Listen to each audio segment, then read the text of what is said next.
Senhoras e senhores, nós daremos sequência aos trabalhos com a condução do primeiro painel, que tem como tema o empreendedorismo como mecanismo de superação da extrema pobreza, avanços e desafios. E para moderar, então, este primeiro painel, nós convidamos ao palco o gerente da Unidade de Desenvolvimento Territorial do SEBRAE Nacional. Por favor, senhor André Espíndola, venha ao palco.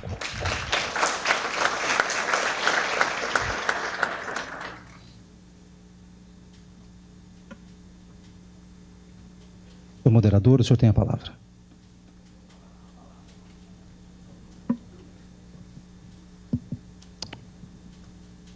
Bom, obrigado. Boa tarde a todo mundo. Boa tarde aos colegas aí do SEBRAE, aos nossos estimados agentes, né, aos colegas e amigos aí do Ministério do Desenvolvimento Social, vários outros colegas da casa que estão aqui prestigiando também. Boa tarde, presidente Luiz Barreto. Boa tarde, ministra Tereza Campelo.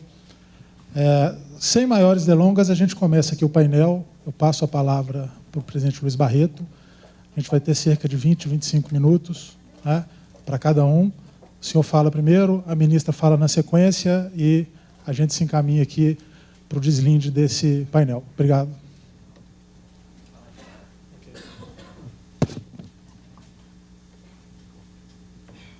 Gente, então eu preparei aqui um pouco o balanço dessa história que a gente contou aqui de maneira breve. O primeiro slide, não sei quem está... isso, está ele aí. Mostra um pouco, eu queria chamar a atenção para um tema que nem sempre no Brasil está claro, a importância do interior do Brasil. E eu não estou falando do interior rural, eu estou falando do interior do país. Nós fizemos uma pesquisa, a equipe do André liderou uma pesquisa aqui no SEBRAE, que mostrou que hoje 40% de tudo que é consumido no Brasil está fora das capitais e das regiões metropolitanas. Portanto, esse é um primeiro retrato de um país que mudou muito nos últimos anos. Um país que não é apenas nas suas capitais e algumas regiões metropolitanas a consumo, não. 827 bilhões ao ano, 40% de tudo que é consumido estão nesses mais de 4 mil municípios que não fazem parte nem das capitais, nem das regiões metropolitanas. São 49% da nossa população. O Brasil hoje tem uma população maciçamente urbana, sua maioria urbana, mas metade dela, quase metade dela, mora no interior. Portanto, um primeiro olhar nosso do SEBRAE, do governo, é entender e valorizar esse grande interior. As pessoas que estão no interior, 74% vivem no espaço urbano, 26% ainda na área rural, é uma média superior à média geral do país, mas já demonstram imensa urbanização. 70% afirmam, a pesquisa mostrou isso, que a vida melhorou nos últimos anos. Quer dizer, a gente teve, evidentemente, há muito que se melhorar, todos nós falamos aqui que a gente não pode se contentar com aonde a gente chegou, que a gente sempre quer avançar, mas a gente tem que constatar, a partir dessa pesquisa, que as pessoas falaram que a sua vida no dia a dia, sua vida real, da sua família, dos seus amigos, dos seus vizinhos, melhoraram. E você tem aí muitos que já se tornaram MEI e microempreendedores, MEIs e microempreendedores e pequenas empresas também. Você tem um universo grande deste universo do interior que hoje já são formalmente empreendedores, já estão fazendo a diferença no Brasil. Aí um pouco eu queria mostrar um mapão para vocês. Este é um mapa de um programa que o SEBRAE e o governo federal há muitos anos têm trabalhado, que é a ideia de desenvolver determinadas regiões do país que tinham baixo dinamismo econômico, baixo IDH, e a gente está vendo aí que o vermelhinho, onde estão os territórios, está mais no norte e no nordeste, o que é também previsível, mas eu quero chamar a atenção também que a parte de baixo do mapa tem, sim, pontos em vermelho também, que significam aí regiões que precisam ter um trabalho, ter parcerias para melhorar aquele território, desenvolvimento empresarial, enfim, de maneira geral, melhorar a vida das pessoas.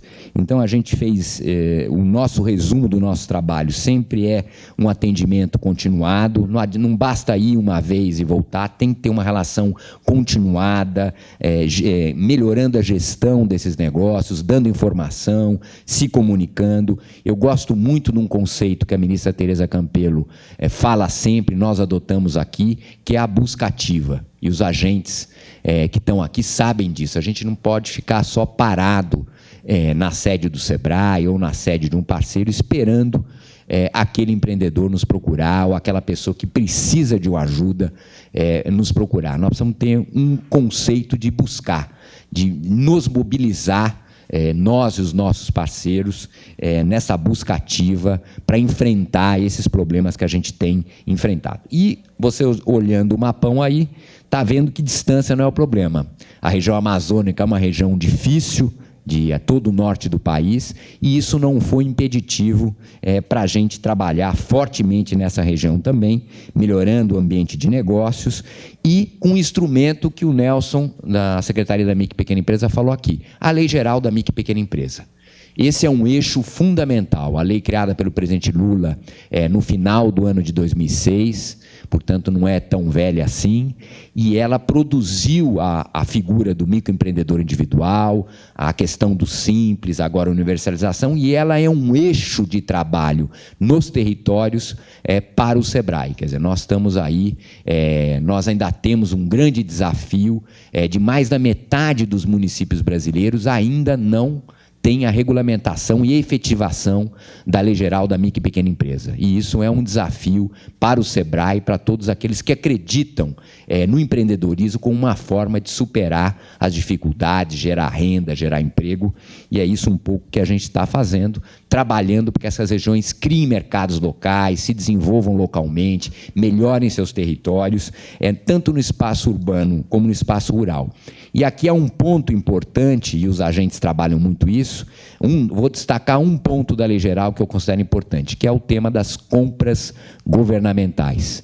Se esses mais de 4.000 municípios efetivarem uma política de compras governamentais até R$80 mil, certamente a gente terá aí imensas oportunidades para que os empreendedores possam se desenvolver, criar um mercado interno local, com custo baixo, melhorar a vida das pessoas, e esse é um dos esforços que a gente está fazendo. Agora, o próximo já é o balanço, aí começa as nossas, em 3 anos, são 105 projetos, aquele vermelhinho que vocês viram lá, são 105 territórios, são 1.635 municípios que nós estamos, de fato, atuando, e aqui na plateia, muitos deles fazem parte desse trabalho.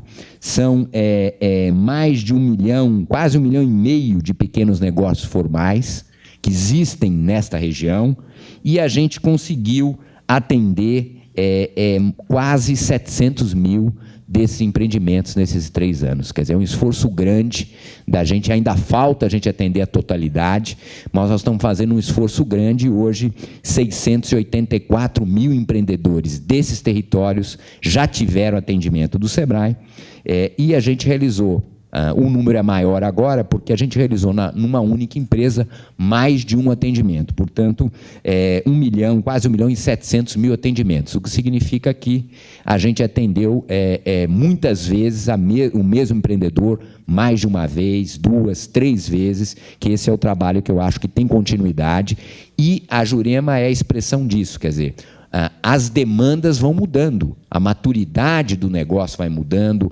enfim, outras questões vão se colocando, e a gente precisa dar vazão a essas demandas que vão se modificando a partir do desenvolvimento e das estratégias de sobrevivência que as pessoas têm. Aqui reforçando, né, eu aqui estou fazendo uma propaganda aí de uma visita que eu fiz ao Nordeste brasileiro, e aqui são vários personagens, né, uma indústria de queijo, um eletricista que virou um microempreendedor individual, que atende lá em São Miguel dos Milagres, São Miguel do Gostoso, no Rio Grande do Norte, que é um município turístico, é um dono do mercadinho, é a pessoa que mexe com turismo. Quer dizer, as opções de empreendedorismo numa região tão pobre como essa, apesar de ser lindo, São Miguel, eu recomendo aqui, São Miguel do Gostoso, no litoral do Rio Grande do Norte, é um lugar lindo, mas é muito necessário que a gente desenvolva as potencialidades daquele local. E é um pouco isso que esse retrato aqui retrata: o artesanato, as pessoas, o mercadinho, as fábricas, os serviços, as questões regionais tendo um destaque, ajudando a sobreviver. Aqui é um pouco são os programas e as ferramentas que o SEBRAE utiliza, né? O SEI, muito vinculado ao MEI, na medida já para micro e pequena empresa, o SEBRAE Tech para pequena empresa, o GEP, que é um trabalho na área de educação empreendedora que começa no ensino formal, e nós temos aqui um destaque que eu queria chamar a atenção, que é a nossa cartilha.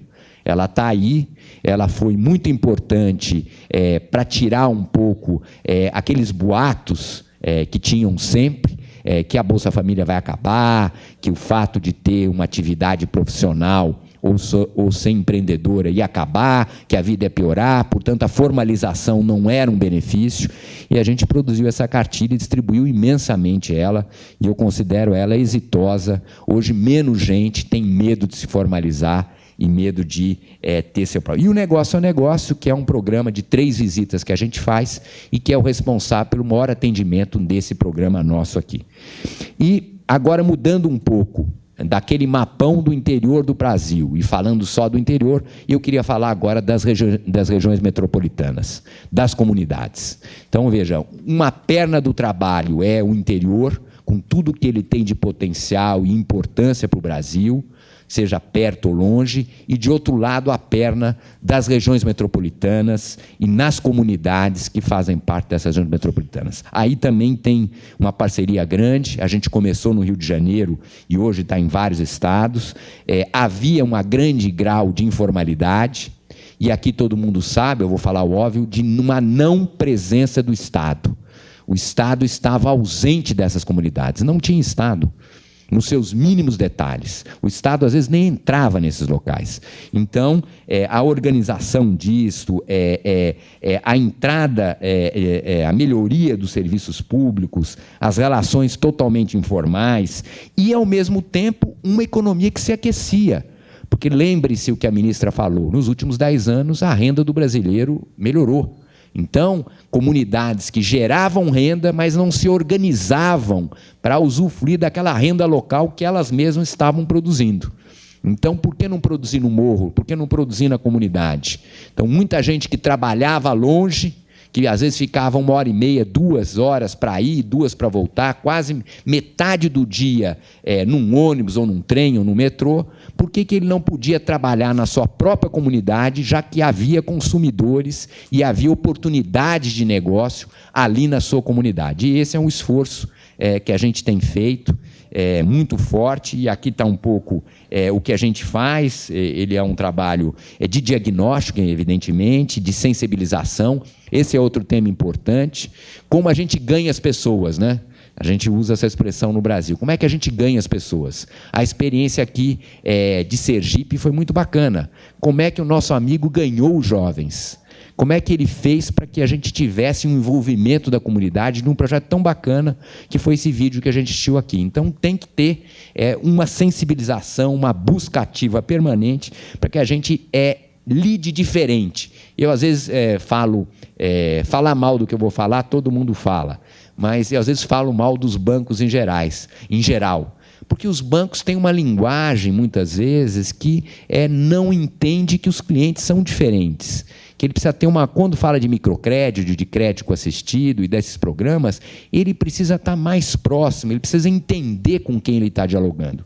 E é isso um pouco o esforço do SEBRAE e do Ministério nessa direção, e eu quero dizer que o crédito melhorou muito nos últimos anos. Eu estou falando mal, porque a gente tem que falar mal sempre, mas é evidente que ele melhorou, e melhorou muito. O acesso ao crédito é um avanço também. Agora, tem que melhorar mais. Vocês que trabalham no Brasil sabe que tem que melhorar. Esse é um desafio grande para a continuidade desses programas. E, evidentemente, ninguém vai para frente se não tiver conhecimento, se não tiver orientação, se não tiver consultoria, porque quem faz a diferença são vocês, mas um estar ao lado, uma ajuda é sempre muito importante, é isso que o SEBRAE faz muito forte. Lá no Rio, inclusive, a legislação da prefeitura mudou.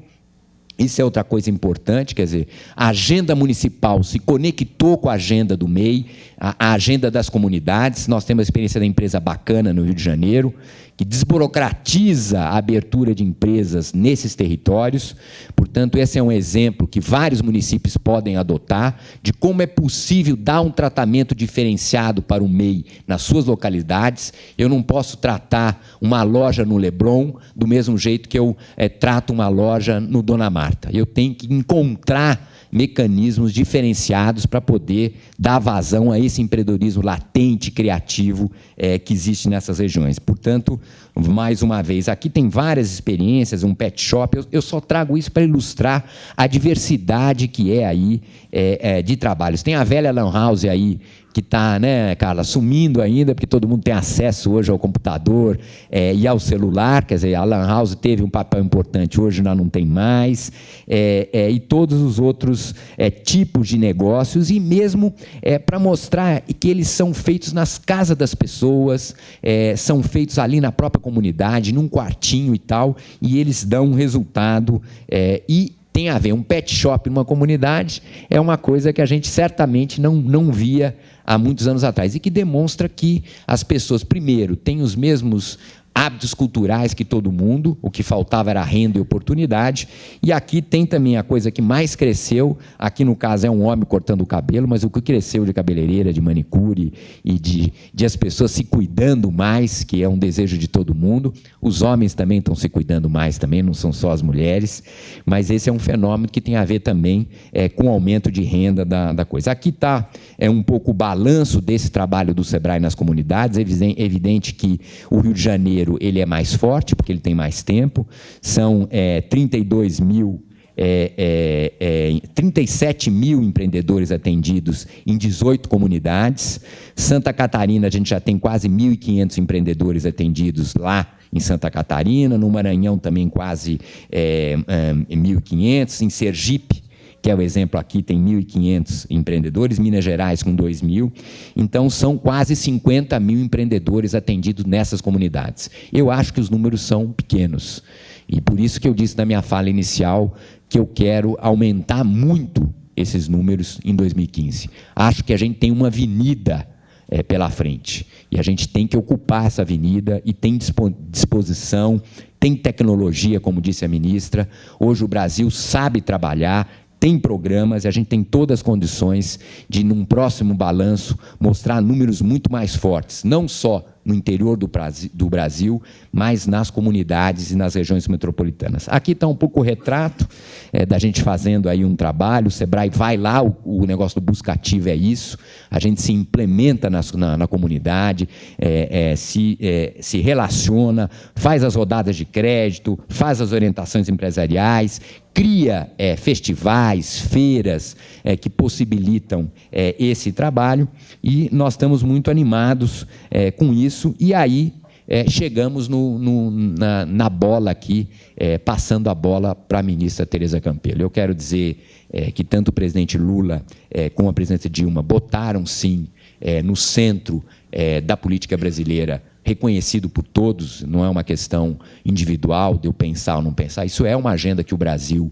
colocou nos últimos 10 anos, é evidente que tem outras agendas a serem colocadas, mas esse é um tema que foi um eixo importante de ter. O cadastro único, por exemplo, já foi um avanço. É que a ministra Tereza sabe a dificuldade que foi ter um cadastro único. Então, houve avanços na tecnologia, no desenvolvimento, que permitem hoje a gente estar neste patamar. Nós fizemos um acordo em 2012, nossa meta era atender 120 mil inscritos no cadastro único e nessa busca ativa, no reforço, no foco dos inscritos no programa social. Fundamentalmente são MEIs, o trabalho basicamente é um trabalho com MEIs, e a gente fez aí nessa história alguns momentos. Está aqui a foto da ministra Tereza, quando assinou aqui, lá em 2012, o convênio. Nós fizemos na sequência, acho que o Tiago teve junto, um grande encontro de inclusão produtiva do sistema SEBRAE de norte a sul, está aí, e aí os esforços todos de aprendizado. Aqui eu quero dizer uma coisa que eu acho que vale para todo mundo, vale para o empreendedor, vale para o colaborador do SEBRAE, vale para todo mundo. A gente tem que ter um contínuo esforço de aprendizado, de humildade em reconhecer e de aprender com essas experiências, e elas resultaram nesses números aí, que eu acredito que são números muito bacanas. São 1 milhão de cadastrados em programas sociais do governo que se tornaram MEI. Eu não estou falando pouco número, não. Eu estou falando 1,04 milhões de pessoas que se formalizaram e se tornaram MEI, que estão nos cadastros dos programas sociais do governo. Então, são 1 milhão de pessoas que mudaram suas vidas, né? E deste total, muita gente só fala do Bolsa Família. Deste total, um pouco menos da metade recebem o Bolsa Família. Então, a parte significativa está envolvida em outros programas sociais ou já deixaram o Bolsa Família. 425 mil MEIs foram cadastrados nesses programas sociais e foram atendidos pelo SEBRAE. Nós atingimos quase 450 mil atendimentos deste MEI nestes locais, e sendo 167 mil bolsistas do Bolsa Família. Quase 170 mil MEIs que continuam sendo Bolsa Família. 1/4 deles fazem parte, portanto, desses MEIs atendidos, fazem parte do cadastro único do governo federal. E o cruzamento desse cadastro foi um outro avanço. A base do nosso convênio foi esse também. É como a gente poder cruzar os dados que o Ministério tinha com os dados que o SEBRAE tinha para poder fazer um trabalho ativo. E eu termino aqui com os rostos dessas pessoas, com as caras desses brasileiros que estão espalhados de norte a sul do Brasil e que, com certeza, fazem a diferença e vão continuar fazendo. Muito obrigado.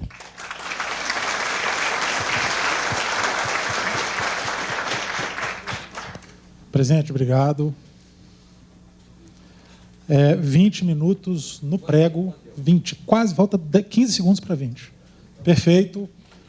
Só fazer um gancho aqui, ministra, só para, às vezes, a senhora e os colegas entenderem um pouco mais dessa nossa dinâmica.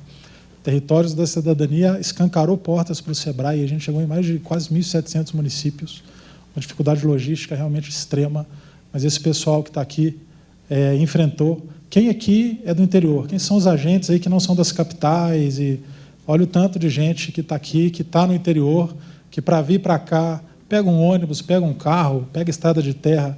Eu já peguei 300 quilômetros de estrada de terra para visitar projeto, o presidente já foi lá em Rio Grande do Norte, começou em São Miguel, mas veio descendo, fomos a Tumbira, lembra? Em Amazonas, população ribeirinha, era um outro projeto. Hidroavião, fiquei. Deu uma chuva lá, o negócio balançou, foi complicado, E... Não. Quase. Mas esses desafios, esses 3 anos aí, o projeto está se fechando hoje, dando lugar a um novo projeto com desafios muito maiores e uma ambição muito maior de agregar valor a esses, nós falamos em 1 milhão de atendimentos, em centenas de milhares de clientes atendidos. Eu acho que esse é um diferencial do desenvolvimento territorial que a gente tem conseguido. E fazendo um pouco, pegando agora do final, né, o atendimento dos MEI Bolsa Família, dos MEI beneficiários de programas sociais, a gente passou aí, deve tudo aos SEBRAEs estaduais. Tá? A área de atendimento nossa interna aqui é uma grande parceira, atendimento individual, acesso ao mercado de serviços financeiros, lá que fazia a ponte com o Crescer, com os bancos.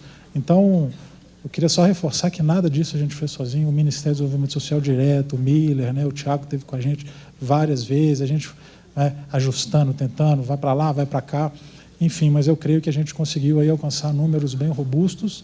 Como a ministra falou, a ponta, a gente tem um slide do iceberg, né? Um iceberg enorme, é o primeiro slide, aí você afasta um pouco, a base do iceberg é 10 vezes maior do que ele, quer dizer, o trabalho que a gente fez é muito grande, complicado, mas o que tem pela frente é 10 vezes mais complicado, mais desafiador. A sustentabilidade disso, a perenidade disso, a continuidade, sempre olhando com foco no resultado mesmo, né? A gente não para e olha, atendemos 1 milhão, atendemos 600 mil, a gente está sempre sondando o atendimento, né, presidente? Se o empresário aplicou o que foi, se o empresário gostou do que foi levado a ele, se ele aplicou o que foi levado a ele e se isso deu algum resultado para o negócio dele. Então, seja MEI, seja pequena empresa, a gente tenta sempre fazer essas leituras.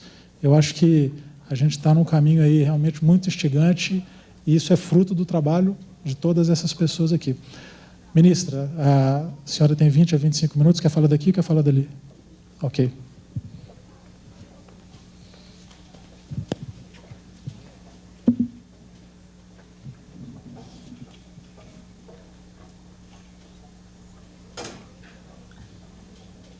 Bom, agradecer a oportunidade de poder falar um pouco para vocês que estão trabalhando lá na ponta, como a gente está vendo as coisas por aqui. Como eu disse, nós estamos trabalhando com um fenômeno que não pode ser simplificado, né? A agenda da pobreza, a agenda da superação e da melhoria de renda da população mais pobre no Brasil, era uma agenda muito complexa, né? Era muito fácil, né, dizer que as pessoas são pobres porque são preguiçosas, né? Fala, não, por que a pessoa é pobre? Não quer melhorar de vida, é preguiçosa. Essa é a forma de se descartar do problema, né? É atribuir ele aos pobres que não conseguem melhorar de vida porque não tiveram vontade de fazer isso. A forma difícil, mas verdadeira de superar e de superar de forma sustentável é enxergar o outro lado, que é a maior parte dessas pessoas vêm sendo excluídas, as suas famílias excluídas por muito tempo, por décadas, são pessoas que não tiveram acesso ao básico e ao elementar, né? E, portanto, entre elas e a possibilidade de superar a pobreza, tem, eu diria, uma barreira, às vezes uma barreira visível, a do preconceito, a barreira do analfabetismo, mas muitas vezes uma barreira até invisível, né? Eu não sei, que eu não tenho nem informação para saber como chegar no Sebrae, eu não tenho nem informação para saber como chegar aos créditos que os bancos oferecem, outras barreiras invisíveis que eu tenho vergonha de ir tentar um curso no Sistema S, entrar num prédio bonitão, né, cheio de mármore, como são os nossos prédios. Quer dizer, são muitas as barreiras, e a maior parte delas são barreiras invisíveis, e essa pessoa humilde, muitas vezes excluída, tão excluída que sequer acha que tem direito a direitos, é nossa obrigação ajudá-la. A ideia do Brasil Sem Miséria é essa. Não adianta vir com solução simples, só dar o Bolsa Família, só dar renda. O Brasil Sem Miséria, ele é complexo exatamente porque ele tentou enfrentar esse fenômeno complexo, que é a pobreza, e enfrentá-lo de forma multidimensional. Então, quando a gente montou o Brasil Sem Miséria, esse é o desenho original, lá de quando a gente criou o Brasil Sem Miséria, em junho de 2011, ele dizia o quê? Que nós temos o mapa da pobreza, sabemos, né, quem são essas pessoas, porque nós temos o cadastro único, temos tecnologia, mas nós queremos levar oportunidade para essas pessoas. E essas oportunidades foram organizadas em 3 grandes blocos. Levar a garantia de renda... Deixa eu ver se eu sei onde apertar aqui. Onde faz a luzinha aqui, gente? Bom, levar a oportunidade de renda, que é o Bolsa Família, que é um conjunto de outras ações, garantir inclusão, oportunidades para a inclusão produtiva, tanto no meio rural quanto no meio urbano, e garantir... Onde que é a luzinha? Não, aí passa, meu bem.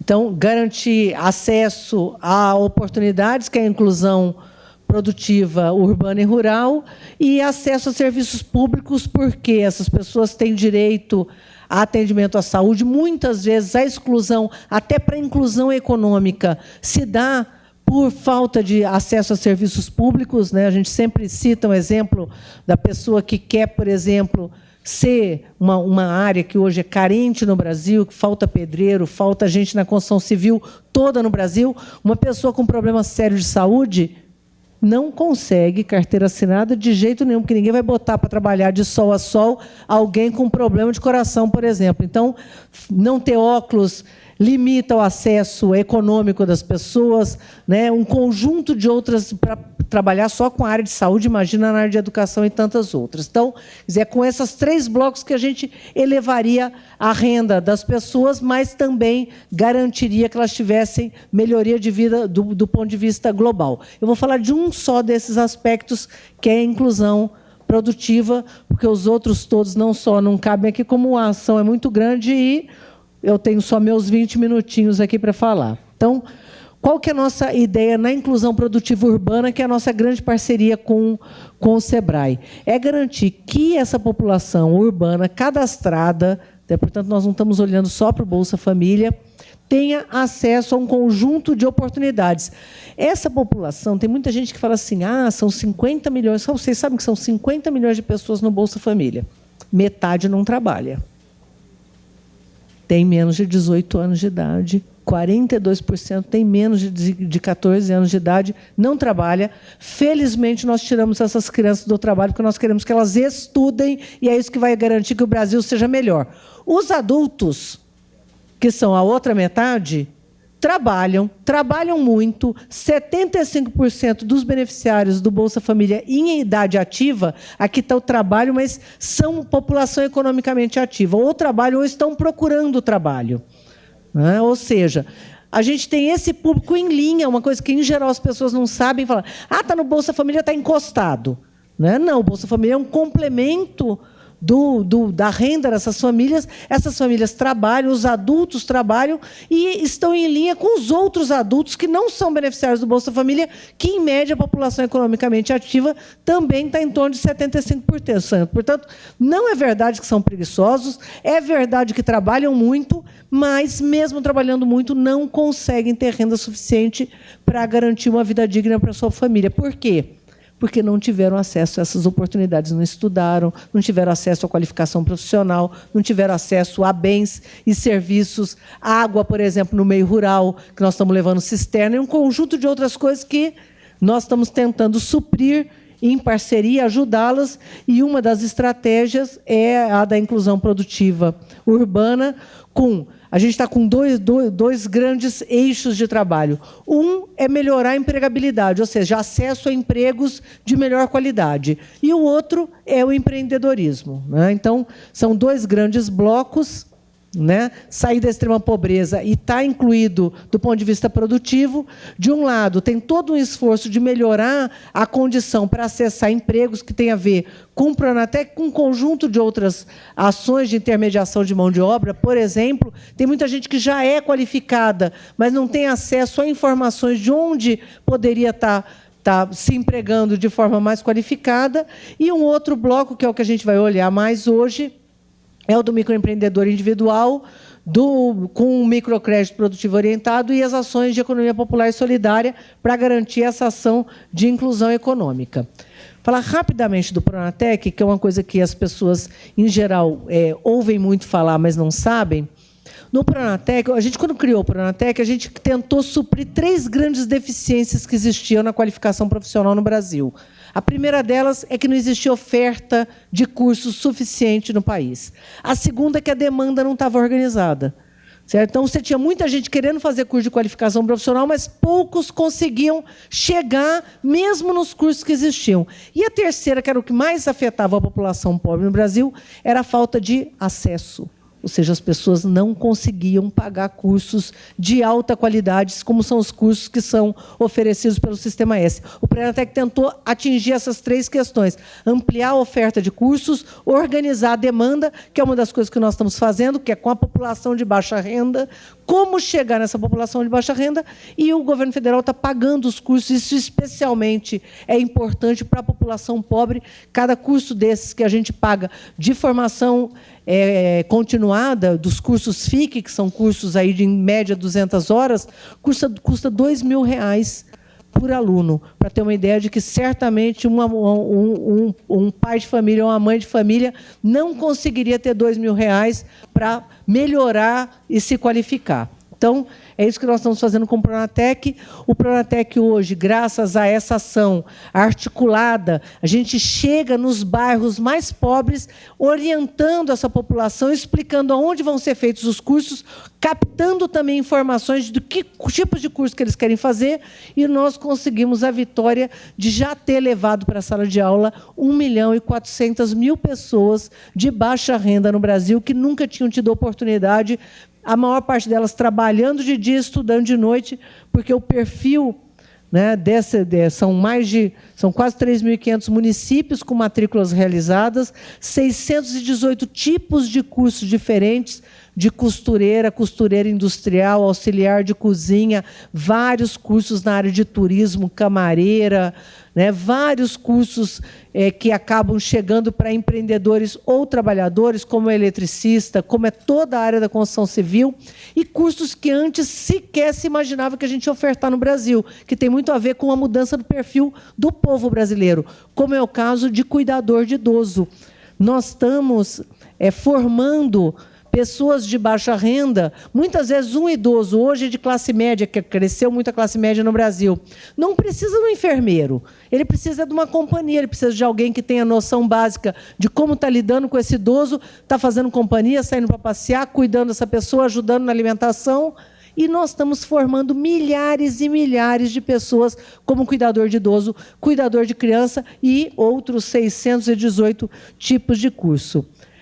É uma alegria também poder dizer que quase 50% das pessoas que têm feito esses cursos do Brasil Sem Miséria, ou seja, do Pronatec, voltado para a população de baixa renda, são jovens entre 18 e 29 anos, portanto, nós estamos... É uma oportunidade para essas pessoas, mas é uma oportunidade também para o Brasil, que precisa aumentar a sua produtividade. Só tem um jeito de aumentar a produtividade, que é investindo em educação e em qualificação profissional, é isso que nós estamos fazendo. 68% são mulheres, muitas delas estudando em áreas que antes eram prioritariamente ocupadas exclusivamente por homens, e 68% negros ou negras. Aqui um pouco o resumo, já investimos R$3 bilhões, né, 1,4 milhões de vagas, e, em média, são quase 71.000 matrículas por mês ao longo desses 2 anos e meio de trabalho, né, com o Pronatec, o MEC e o Brasil Sem Miséria. A maioria em cursos noturnos. Aqui alguns exemplos eu vou deixar à disposição aqui de vocês que têm interesse, também para conhecer um pouco mais essas várias áreas que a gente tem atuado. E os cursos do Pronatec que nós ofertamos, eles, em geral, acabam chegando no nosso empreendedor. O eletricista, ele pode acabar sendo contratado por uma grande empresa, por uma média empresa, ou ele acaba se cooperativando, montando uma pequena cooperativa, coisa que hoje é muito comum, às vezes acontece até em sala de aula, um curso de pedreiro, um curso de costureira, se organizam no final do curso, eles mesmos montam uma pequena cooperativa, né, uma sociedade solidária ou não, e muitos acabam montando e formalizando o seu próprio negócio. Então, nosso grande desafio para o próximo período é melhorar essa nossa ação, né, do Pronatec empreendedor, né, garantindo que a gente possa ter, nos cursos esses intensivos em público, que tem vocação empreendedora, que a gente agregue a esses cursos módulos de empreendedorismo,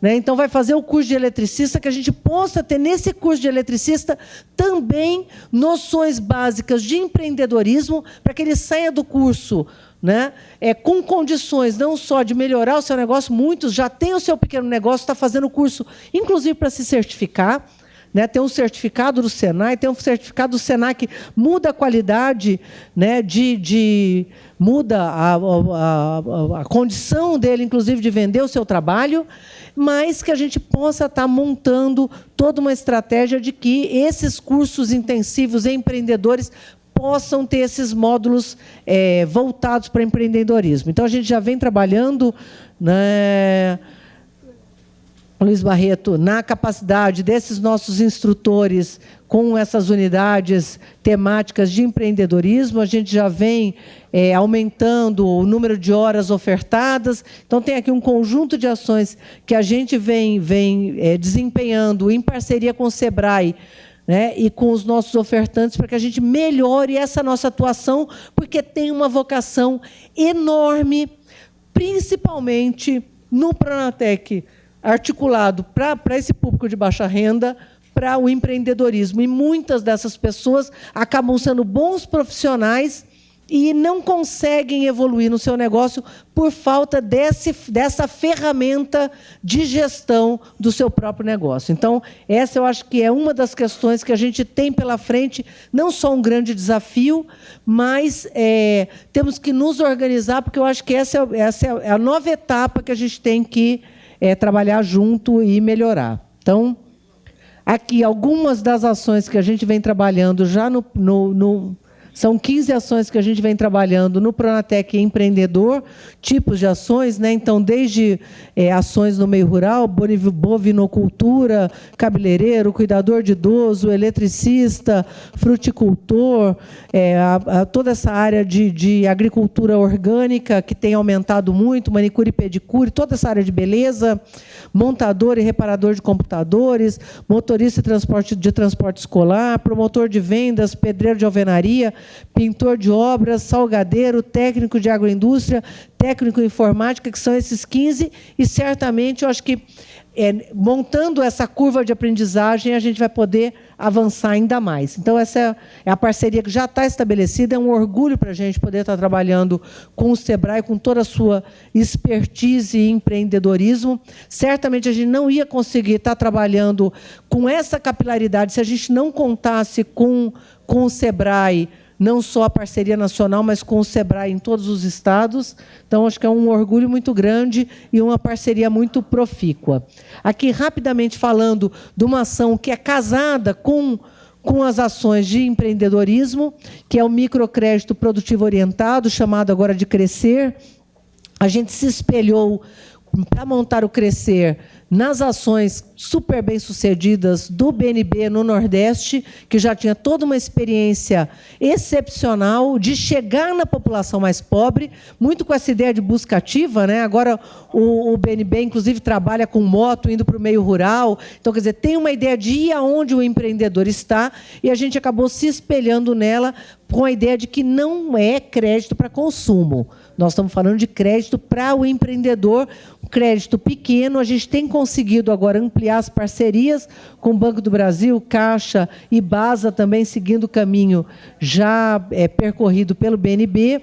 Então, saímos de uma linha de crédito que era taxa de juros 60% ao ano para 5% ao ano. Isso muda completamente, né, o tipo de crédito que nós estamos ofertando, mas nós temos estudos que já mostravam que a maior barreira não era a taxa de juros, mas era acesso, era assistência técnica, né, e era esse despojamento de poder chegar e orientar essas pessoas e estar perto delas, né? Não ter essas agências luxuosas que muitas vezes as pessoas não têm nem coragem de chegar perto. Então, acho que a gente está avançando muito na agenda de microcrédito produtivo orientado, e essa parceria com assistência técnica, eu acho que vai permitir que a gente avance ainda mais. Então, aqui só os grandes números para vocês terem uma ideia. 9,4 milhões são as operações de crédito realizadas dentro do Crescer.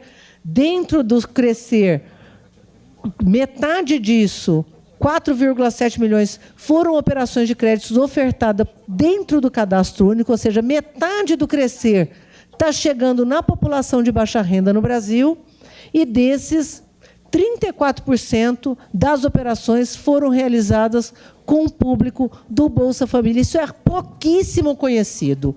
Então, fica aquele blá, blá, blá de que as pessoas não querem trabalhar, as pessoas não querem não sei o que, estão encostadas no Bolsa Família. Bom, nenhum dos nossos números comprovam isso. As 1.400.000 quiseram se qualificar e estão fazendo curso de qualificação profissional, estão indo atrás desse crédito. Esse crédito, as pessoas já estão pegando pela segunda ou terceira vez o crédito, ou seja, pagaram, isso aqui está falando de operações, não de pessoas.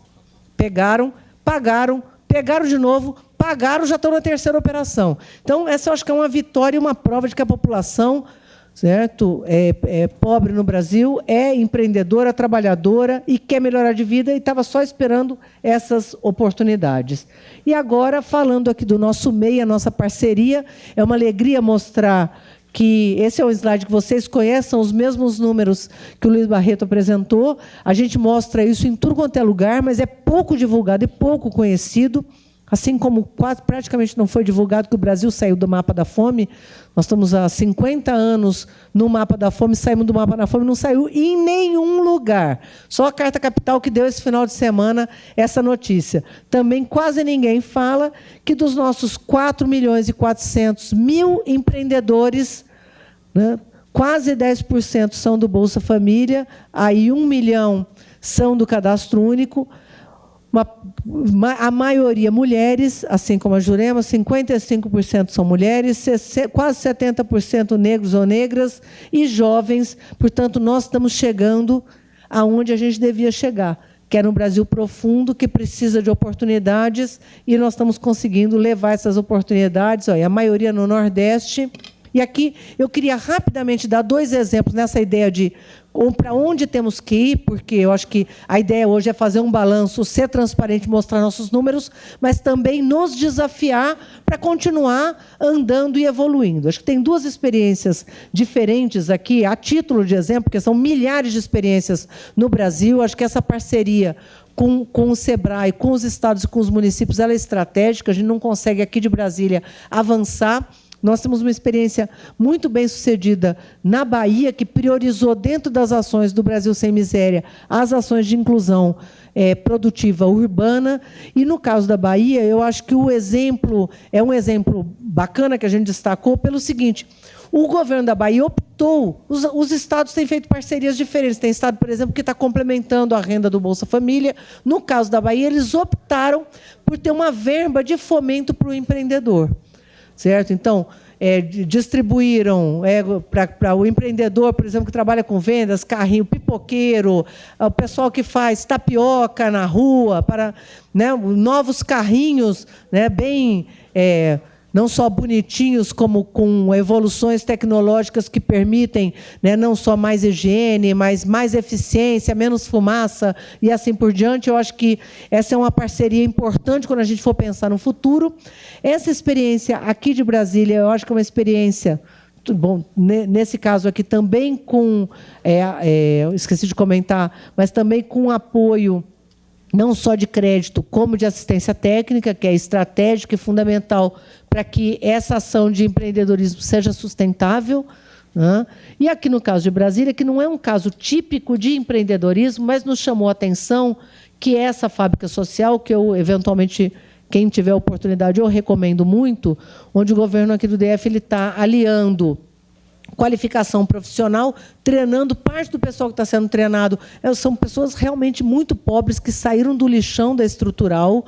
É uma experiência belíssima. Parte das mulheres estão virando empreendedoras, costureiras, né? São atividades bem interessantes, mas aqueles estão aliando com uma ação que eu acho que talvez seja o grande desafio para o próximo período, que é essa ideia que o Luiz Barreto comentou, de como a gente usar as compras públicas como um motor para o próximo período. Nós temos uma experiência hiper bem-sucedida com o empreendedorismo rural, que são os nossos agricultores familiares, com compras públicas, que envolveu a merenda escolar, né, o Programa Nacional de Merenda Escolar. A gente conseguiu mudar a lei no Brasil e estabelecer que 30% da merenda escolar obrigatoriamente fosse compras da agricultura familiar regional, local, garantindo com isso que esse agricultor, no entorno de cada escola, fosse um potencial ofertante de produtos saudáveis, né, seguros, né, frescos, né,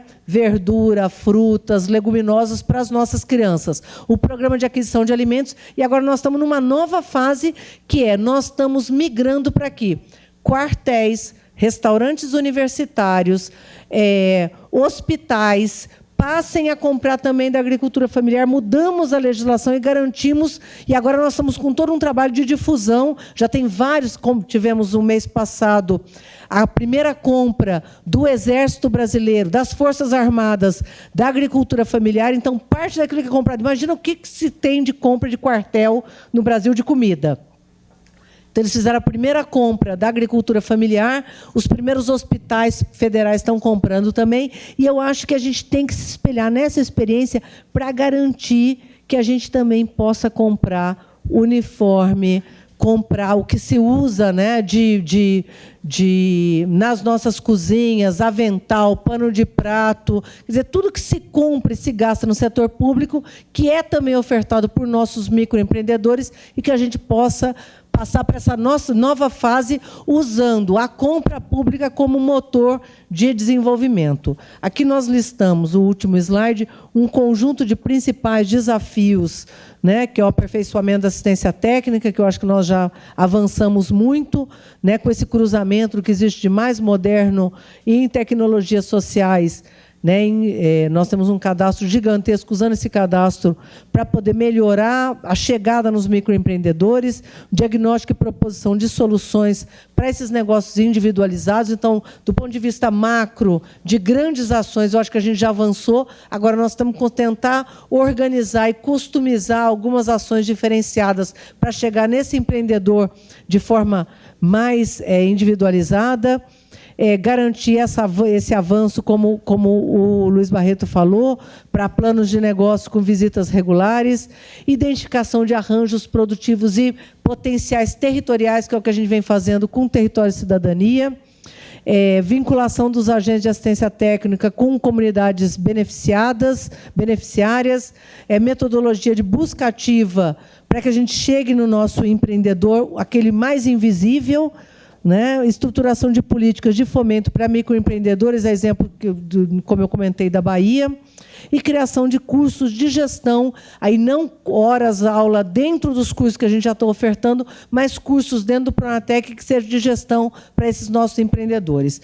Com isso, eu acho que a gente não só pode se orgulhar muito do caminho que nós já percorremos, desses 400 mil microempreendedores individuais que se formalizaram graças a essa parceria, graças a esse salto no marco legal que o Brasil deu e dessa ação permanente que a gente tem tido do SEBRAE, mas garantir também que a gente continue avançando, inovando, criando, seguindo aí o exemplo dos nossos microempreendedores, que são visionários, muitas vezes inventores, né, de soluções, que a gente continue inventando cada vez mais. Obrigado e parabéns a todos vocês.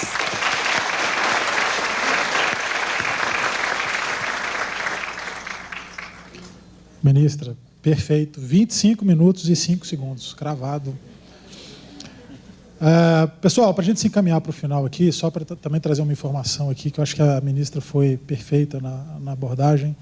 Aí, aproveitando que a gente tem aqui colegas de mais de 100 municípios, existem hoje, pelas nossas aferições, 20 bilhões de reais aproximadamente que os municípios compram da pequena empresa, diretamente por força da implementação da lei geral, aquele esforço do uso do poder de compra. Isso é muito bom, por um lado, 20 bilhões é um número de encher os olhos, o governo federal já compra, se não me engano, 15 bilhões, mas o potencial é 8 vezes maior.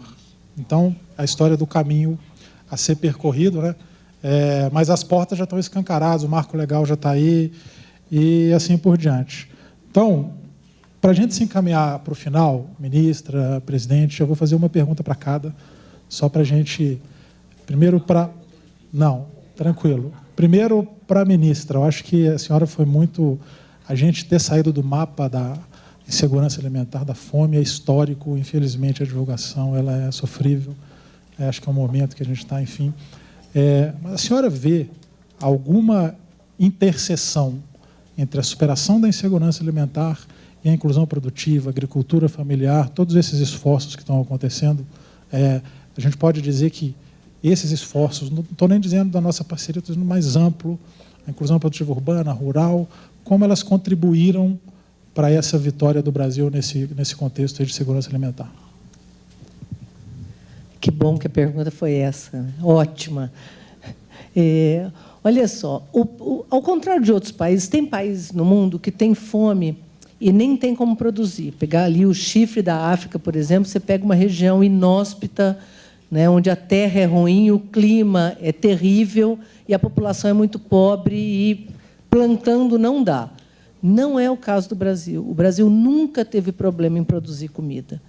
O Brasil tem fome secular, sendo um dos maiores produtores de comida do mundo. Quer dizer que nosso problema não era esse. Né? Nós temos um solo privilegiado, nós temos um clima privilegiado, nós temos uma das melhores tecnologias agrícolas para países tropicais, somos campeões nisso. A Embrapa é um exemplo de inovação e genética, no que existe de mais moderno no mundo, e o Brasil tinha fome. Então, segundo o que a FAO atribuiu, né, nós concordamos, mas usando aí o que a própria FAO relata, por que o Brasil não só saiu do mapa da fome, como é citado no relatório mundial como um caso a ser seguido. Uma das questões que é colocada é exatamente o fortalecimento da agricultura familiar. Quer dizer, o Brasil produzia comida, mas precisava produzir comida com esta qualidade, e não basta só produzir, a gente produzia muita coisa e exportava. Né? O que a gente precisava? Qual era a quantidade de calorias que precisava ficar dentro do país disponível para a população? Então, é tudo que você produz, menos o que você exporta, mais o que você importa, menos o que você perde com desperdício. Isso era o que estava disponível. Nós aumentamos em 10% a quantidade de calorias disponível por habitante no Brasil, produzindo o quê? Arroz, feijão, cenoura, hortaliças, frutas, né? Farinha. Quer dizer, nós aumentamos essa produção fazendo o quê? Fortalecendo a agricultura familiar. Com o quê? Com crédito. O crédito do Pronaf cresceu muito, com seguro agrícola, que é uma agenda de microseguros que eu acho que, pegando aí, fazendo um contraponto para o empreendedor, né? Quer dizer, crédito, também segurança o Pronaf é um exemplo. Segundo, no caso da agricultura, eu acho que é uma atividade de altíssimo risco, né, do ponto de vista econômico, o maior risco que existe é na produção agrícola, mas o nosso microempreendedor também talvez a gente tenha que avançar ainda para essa agenda de microseguros, que eu acho que é um desafio para o próximo período, né? Assistência técnica, quer dizer, dá para fazer um contraponto bem importante de como a gente conseguiu superar. Então, é verdade, sim, que ampliar a produção de alimentos saudáveis da agricultura familiar melhorou, e tem lugar que, se você não tiver produção local, a comida não chega. Às vezes, você tem lugar distante no Brasil que, se não tiver produção local, não adianta fazer o mapa de quanto se produz nacionalmente. Não adianta você produzir no Rio Grande do Sul arroz e a pessoa não conseguir comer na beira do rio, no Pará. Quer dizer, você tem que ter produção que possa estar disponível regionalmente, e eu acho que essa é uma das nossas vitórias. E eu acho que temos que comemorar todos os brasileiros.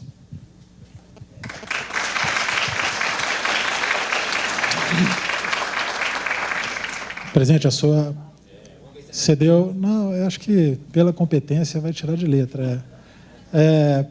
O senhor deu o cenário aí da nossa agenda do desenvolvimento econômico, inclusão produtiva, formalização, a abordagem nas regiões urbanas de baixa renda.